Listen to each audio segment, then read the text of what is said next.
In this video, I'll show you how to recover an old WhatsApp account without a SIM card. This can be really useful if you no longer have access to the phone number associated with your account. Losing access to your old account can be frustrating, but with the right steps, you can regain it safely. First, app on your mobile device. Once the app is opened, tap on the three dots in the top right corner and then select Settings from the drop-down menu.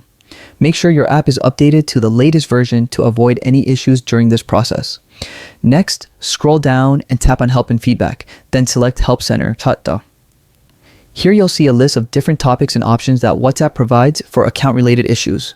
Take a moment to read through the suggestions provided. Sometimes the answer may already be there. Scroll down until you find Accounts and tap on it, then go to Account Bans. Within this section, scroll all the way down and tap on Contact Us. This will allow you to reach WhatsApp support directly. Now, in the text box, describe your problem. For example, type something like, I want to recover my old WhatsApp account without my SIM card. Try to include as many details as possible, like your old phone number, email address, links to the account, and the device you used it on. Once you've written your message, tap Send. WhatsApp will generate a ticket number for your request, and this will allow you to communicate directly with a WhatsApp support agent. The support agent will guide you through the process and help you recover your account step by step. Make sure to provide any additional verification they ask for, such as the last time you used the account, to speed up the process.